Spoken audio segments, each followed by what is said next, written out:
말씀입니다. 저와 여러분이 한 절씩 나누어서 교독하도록 하겠습니다. 이것이 노아의 족본이라. 노아는 의인이요 당대 완전한 자라. 그가 하나님과 동행하였으며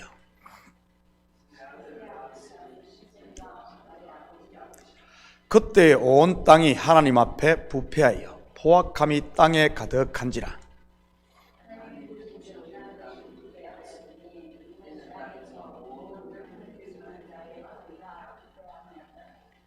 하나님이 노아에게 이르시되 모든 혈육 있는 자의 포악함이 땅에 가득하므로 그 끝날이 내 앞에 이르렀으니 내가 그들을 땅과 함께 멸하리라.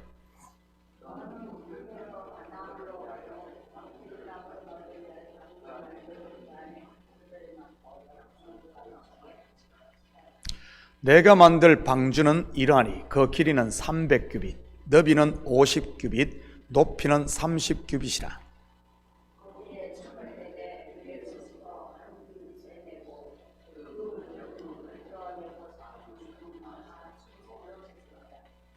내가 홍수를 땅에 일으켜 무릇 생명의 기운이 있는 모든 육체를 천하에서 멸절하리니 땅에 있는 것들이 다 죽으리라.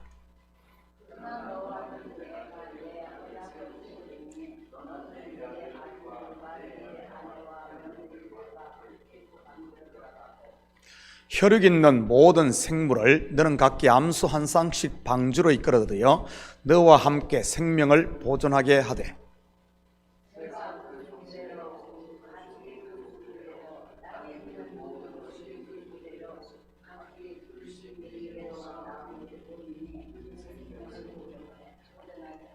너는 먹을 모든 양식을 내게로 가져다가 저축하라. 이것이 너와 그들의 먹을 것이 되리라. 한 절이 빠졌네요. 제가 읽겠습니다. 노아가 그와 같이 하여 하나님이 자기에게 명하신 대로 다 준행하였더라. 아멘. 좋은 아침입니다. 많은 분들이 노아의 홍수 스토리를 접할 때 보이는 반응이 어떻게 하나님이 그렇게 잔인할 수 있나 한 것입니다. 만약 사람들이 타락을 했으면 타락한 사람만 벌하면 되지 왜 모든 짐승들까지 진멸하느냐 하는 것이지요. 물론 믿지 않는 세상 사람들의 눈으로 본다면 얼마든지 그럴 수 있습니다. 그런데 사실은 믿는 사람들이 그렇게들 생각한다는 사실입니다. 왜 이런 일들이 생기겠습니까? 바로 성경을 겉으로만 곧 율법으로만 보기 때문입니다. 어제 새벽에도 말씀드렸듯이 그래서 성경은 겉으로만 봐서는 안 된다는 말입니다. 성경은 하나님의 감동으로 기록된 것이기에 성령의 조명을 받아서 봐야만 속의 끝 곧 진리를 볼 수 있는 것입니다. 노아의 홍수는 심판의 포커스가 맞춰져 있는 것 같지만 사실은 구원의 포커스가 맞춰져 있는 것입니다. 하나님께서 굳이 물로 심판을 하지 않아도 죄 아래에 태어난 죄를 밥 먹듯 짓는 인생은 그 자체가 저주요 심판이요 더 나아가 사망이요 지옥인 것입니다. 쉽게 말해 홍수 심판은 죽은 옛 것들을 치워버리고 새 것을 들여놓는 그런 이야기입니다. 오늘 본문을 보면서 어떻게 하나님께서 일하시는지 같이 살펴보도록 하겠습니다. 먼저 12절입니다. 하나님이 보신즉 땅이 부패했으니 이는 땅에서 모든 혈육 있는 자의 행위가 부패함이었더라. 여기서 땅은 우리가 밟고 다니는 땅을 말하는 것이 아닙니다. 바로 사람의 마음을 이야기하는 것이지요. 사람의 마음이 부패하니 그의 모든 행위 또한 부패했다는 말입니다. 왜냐하면 사람은 속에 든 것이 다 밖으로 나오기 때문입니다. 내 속에 은혜가 들어있으면 입술에 감사와 찬양이 나오고 반대로 내 의가 들어있으면 정죄와 판단이 나오는 것이지요. 입술뿐만 아니라 우리의 눈도 마찬가지입니다. 속에 그리스도가 있으면 눈에서 눈물이 나오고 내가 왕으로 있으면 사람들을 헐기며 다니게 되는 것이지요. 물론 손과 발도 마찬가지인 것이고요. 내 속에 복음의 빚진 이런 빛이 있는 사람은 전도와 구제에 그리고 섬기는 일에 손발이 바쁘게 움직일 것이요, 자기가 들어있으면 남을 부려먹고 시키기에 바쁠 것입니다. 13절입니다. 하나님이 노아에게 이르시되 모든 혈육 있는 자의 포악함이 땅에 가득하므로 그 끝날이 내 앞에 이르렀으니 내가 그들을 땅과 함께 멸하리라. 이렇게 부패한 것을 그냥 두는 것이 사랑일까요? 아니면은 빨리 청소하고 새롭게 세우는 게 사랑일까요? 당연히 청소하고 새롭게 하는 게 사랑일 것입니다. 바로 홍수 심판이 그와 같은 것이지요. 물론 구속 역사로 보면 인생들의 죄를 홀로 지고 십자가에 죽으신 예수 그리스도를 말하는 것이고요, 저와 여러분으로 말하면 우리의 옛사람을 그리스도와 함께 십자가에 못 박는 것을 말하는 것이지요. 그래서 성경에서 말하는 심판은 구원의 한 과정인 것입니다. 왜냐하면 심판 없는 구원은 있을 수 없는 것이니까요. 헌집은 반드시 헐어야만, 데몰레이션을 해야만 그곳에 멋진 새집을 짓는 것처럼 말입니다. 14절입니다. 너는 고페르 나무로 너를 위하여 방주를 만들되 그 안에 칸들을 막고 역청을 그 안팎에 칠하라. 예전 번역에서는 고페르 나무를 잣나무로 번역을 했습니다. 새 번역도 그렇게 뜨군요. 또 공동 번역에서는 전나무로 번역을 했습니다. 그런데 히브리 원어에는 고페르 나무로 나와 있습니다. 그런데 이 고페르 나무가 어떤 나무인지는 알 길이 없지요. 왜냐하면 이 고페르라는 이 나무는 유일하게 여기에만 나오기 때문입니다. 이 나무가 어떤 나무인지 모르면 어떻게 번역하는 것이 좋겠습니까? 그냥 원어 그대로 두는 것이 가장 좋은 번역입니다. 그런 면에서 보면 지금 우리가 가지고 있는 개역 개정이 바로 번역을 한 것이지. 그렇다면 이 고페르 나무가 무엇을 말하는지 한번 볼까요? 본절 뒷부분에 보면 역청이라는 말이 나오는데 이 역청이 히브리어 고페르입니다. 고페르 나무와 발음이 아주 유사지요. 또한 속량하다, 구속하다는 단어도 발음이 비슷한 카파르입니다. 그리고 속죄라는 단어가 키프로이기지요. 그래서 레위기에 나오는 대속죄일을 욤키프르라고 하는 것입니다. 고페르, 카파르, 키프르 전부 한 어근에서 나온 이 단어 무엇과 연결되어 있는 줄 아십니까? 바로 구속, 속죄와 연결된 단어입니다. 속죄의 나무, 고페르 나무는 결국 방주를 만든 고페르 나무는 죄인들의 죄값을 지불하기 위해 하나님이 어린 양이 달리신 바로 십자가를 일컫는 말입니다. 그렇다면 고페르 나무의 역청을 바르는 것은 무엇을 말하는 것이겠습니까? 물론 겉으로만 보면 물이 새지 않도록 방수 효과를 내는 어떤 페인트와 같은 것처럼 보이지만 말이지, 뭐죠? 문설주에 칠해진 유월절 어린 양의 피, 지성소 안에 있는 언약궤 위 속죄소에 뿌려진 피, 결국 십자가에 흘리신 예수 그리스도의 보혈을 상징하는 게 바로 역청인 것입니다. 방주 흔적 찾겠다고 헤매지 마시고 내 속에 뿌려진 예수 그리스도의 보혈을 볼 수 있기를 축복합니다. 그리고 예수의 흔적이 나에게 있는지도 좀 보시고요. 15절 16절입니다. 내가 만들 방주는 이러하니 그 길이는 300규빗, 너비는 50규빗, 높이는 30규빗이요.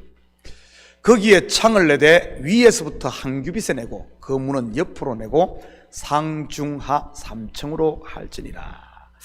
여기에 보면 방주의 식양을 상세하게 묘사하고 있습니다. 성경에 보면 노아의 방주처럼 어떤 구조물을 이처럼 상세하게 묘사하는 것이 있는데 무엇인 줄 아십니까? 바로 성전입니다. 그리고 방주가 3층으로 되어 있는 것을 보게 되지요. 성전도 그렇지 않습니까? 성전의 뜰, 성소, 그리고 지성소, 바로 3층입니다. 방주는 성소를 눕혀놓은 모습이지요.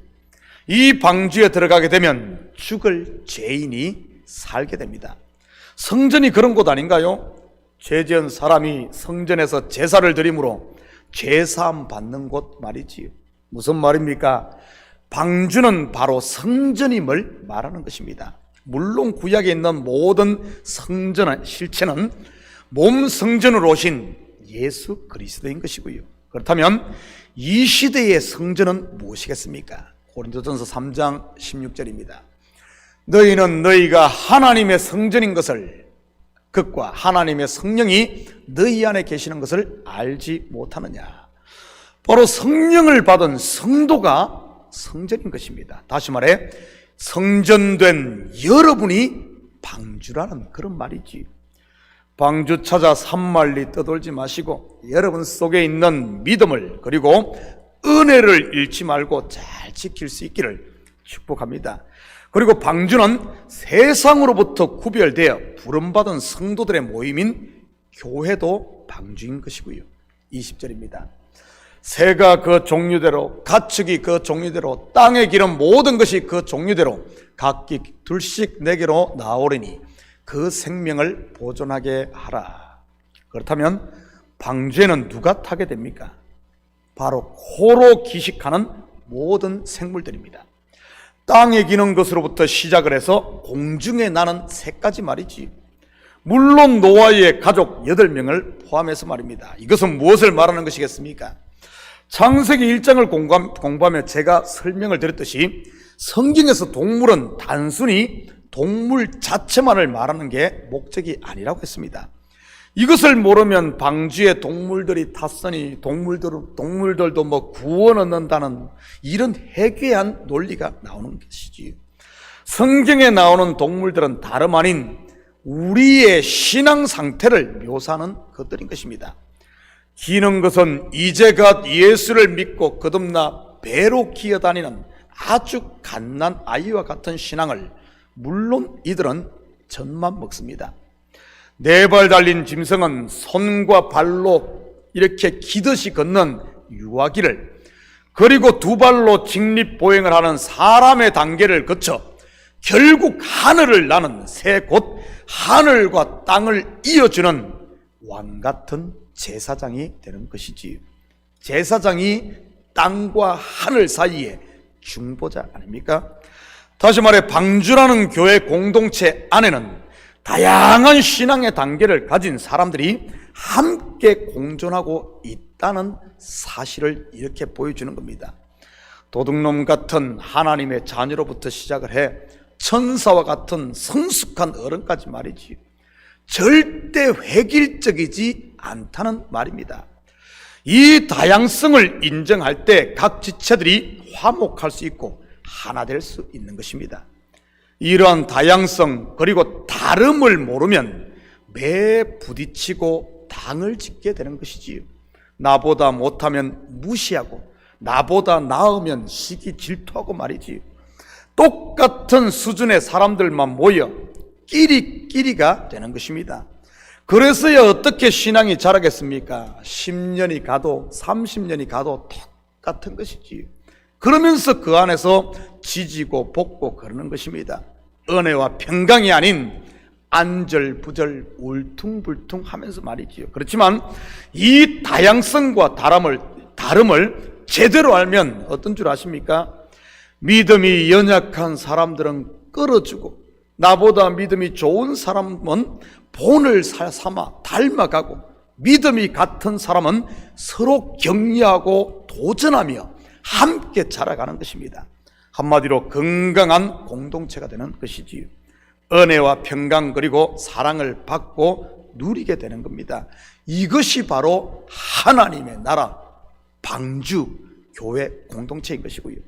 또한 방주인 우리 마음도 마찬가지입니다. 내 속에도 성숙한 부분과 미숙한 부분이 같이 있음을 알아야 합니다. 기는 것으로부터 이 나는 들짐승, 나는 새까지 호로 기식하는 모든 것들이 방주에 탔듯이 말입니다. 내 속에 어떤 부분은 강한데 어떤 부분은 약한 것 말이지요.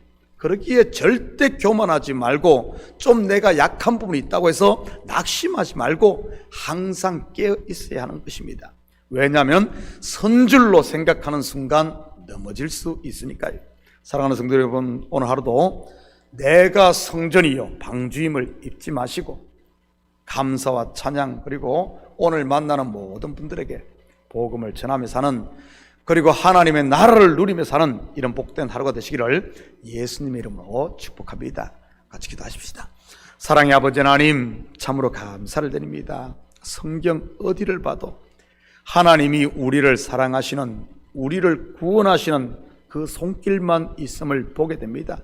오늘도 우리와 동행하시고 우리를 만지시며 우리를 아버지 하나님 진리 가운데로 인도하시는 주님의 손에 우리 자신을 맡기게 하시고, 두려워하거나 떨거나 놀라거나 아버지 하나님 괴로워하지 말고 아버지 하나님 온전히 주님께 아버지 하나님 우리를 의탁하고 그분께 기도함으로 말미암아 아버지 하나님 오늘도 우리에게 주신 이 복된 날들을 복되게 보내는 저희들 되게 도와주시옵소서. 이 새벽도 간구하는 기도 제목마다 주님께서 친히 받으시고 연락하실 줄 믿사오며 이 모든 말씀 예수님의 이름으로 기도드립니다. 아멘.